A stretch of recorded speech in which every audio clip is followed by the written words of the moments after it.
Ao vivo. Vamos lá? Professor, boa noite. Eu queria que você falasse um pouco dessa vitória, porque ela teve um lado também de vontade, né? Você faz uma mudança ali, tira um zagueiro, já põe mais um homem de frente, e um homem de frente que você conhece bem pra caramba, que é o Robert, né? Cria da toca, vamos colocar doutrinado por você, soube muitas coisas também ali naquele sub-20, que você fez um trabalho legal pra caramba. Eu queria que você falasse um pouco dessa entrada, né, dessa mudança de postura do Cruzeiro, que teve inclusive a oportunidade de vencer o Fortaleza, né? Boa noite e parabéns por esse time aí aguerrido. Boa noite. O nosso espírito tem sido esse, de buscar jogar com coragem. A gente tinha que gerenciar no início do jogo uma fadiga muito grande, porque a intensidade contra o Botafogo foi alta, né? Nos custou bastante fisicamente e mentalmente fazer o jogo que fez contra o Botafogo, e além disso teve a viagem, né? Eu trabalhei aqui também durante quase um ano, em 2015, e é muito difícil jogar aqui por causa da questão da aclimatação, ambiente quente e úmido. Os jogadores sentem e demoram um pouquinho para se adaptar. Então, no primeiro tempo, a gente optou por não ser tão agressivo, tentar sustentar uma compactação média, e sofremos. O Fortaleza foi muito eficaz em tirar as nossas referências de abordagem, de subida de pressão, e conseguiu jogar muito bem. Mas a equipe conseguiu reagir no jogo, conseguiu encontrar respostas e elevou o seu nível de desempenho.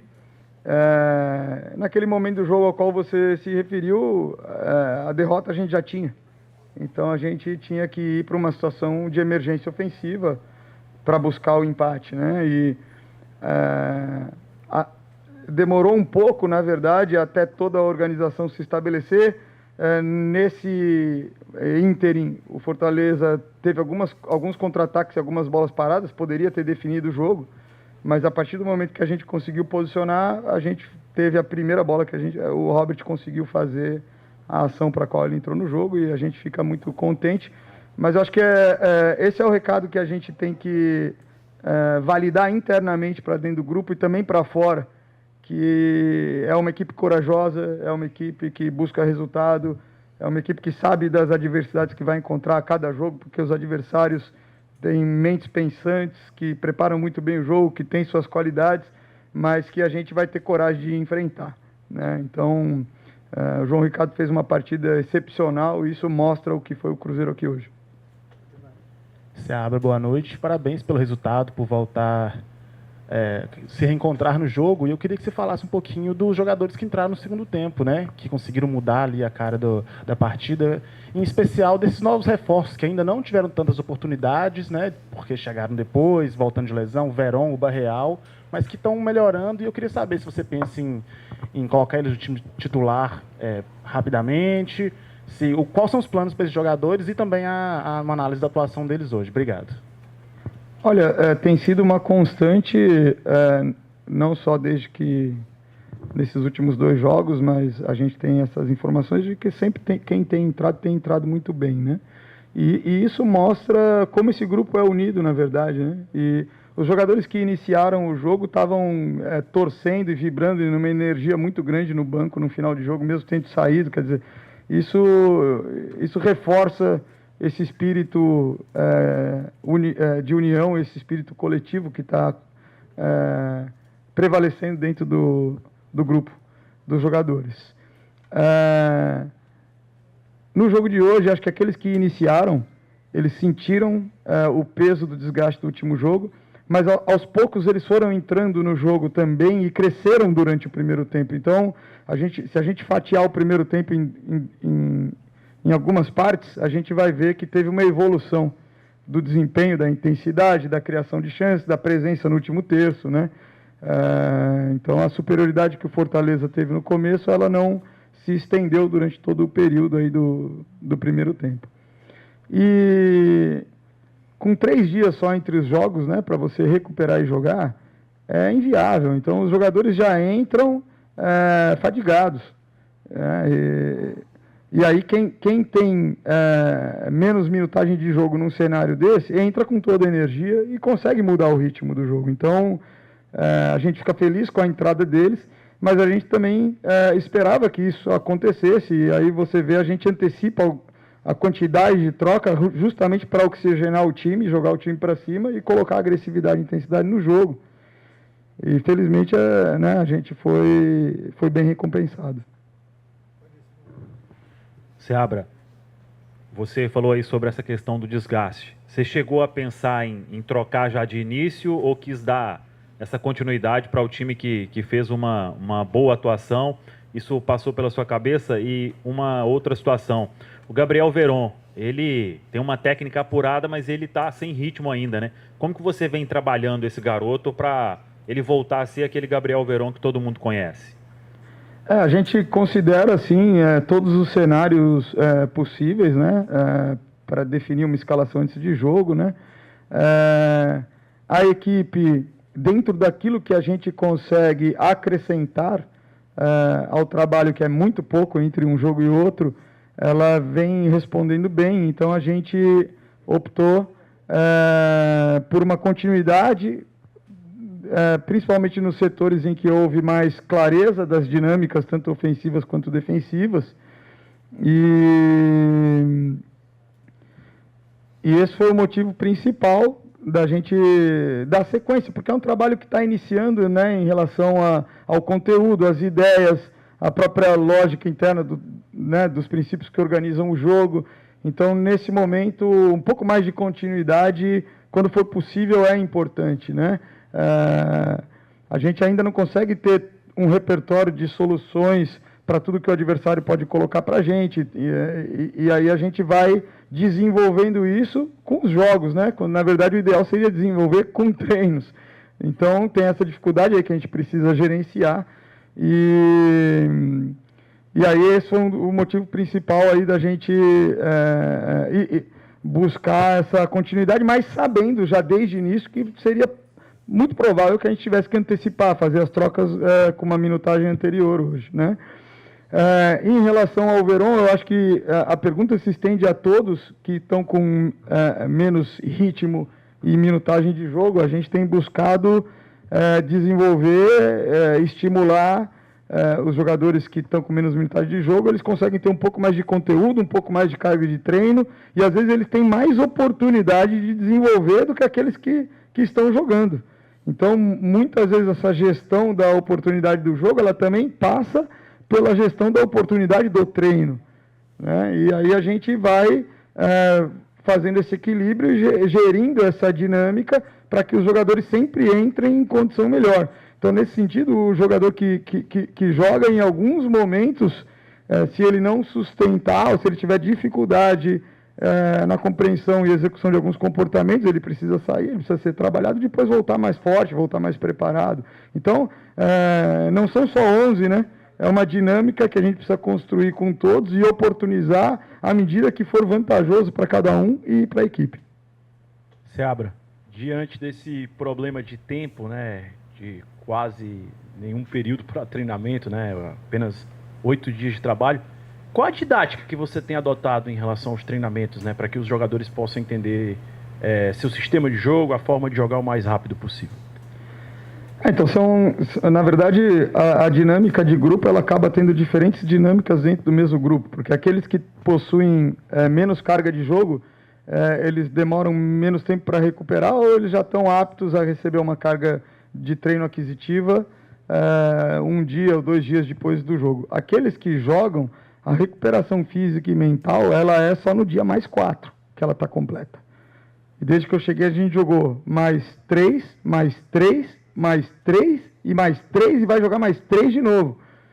Então, a gente está indo sempre para o jogo com o copo meio vazio.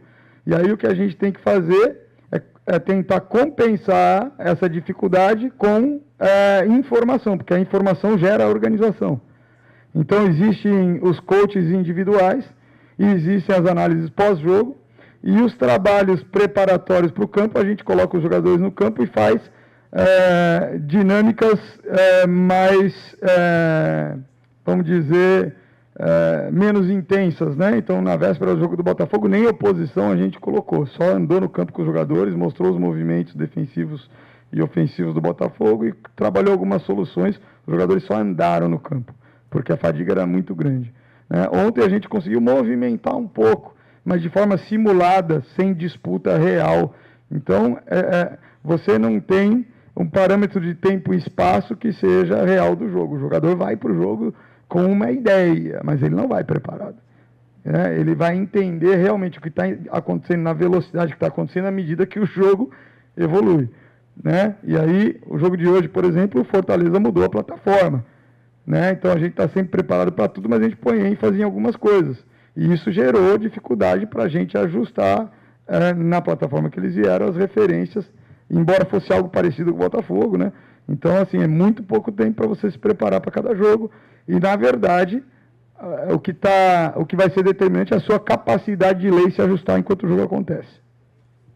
Boa noite, prazer. André Carvalho, da FM Conexão 70. Numa sequência de 5 jogos, o time do Cruzeiro sofreu 11 gols. Eu sei que há uma cobrança em relação a esse setor, no setor defensivo do Cruzeiro. Hoje, você, apesar do empate, né, tomar um gol cedo logo no primeiro tempo, você sentiu uma melhora nesse setor do time do Cruzeiro? Olha, nós tomamos um gol num rebote de escanteio, né? Uma batida, se eu não me engano, de pé aberto, que favorece um rebote aberto, né? E tivemos um pouco mais de coordenação setorial, zonal, na última linha, tá? Quando a gente fala que uma equipe sofreu muitos gols, a gente está falando da equipe. Então, tem várias situações no futebol que o problema pode acontecer em outro setor e se gerar um efeito cascata, uma desvantagem que vai estourar na última linha, tá certo?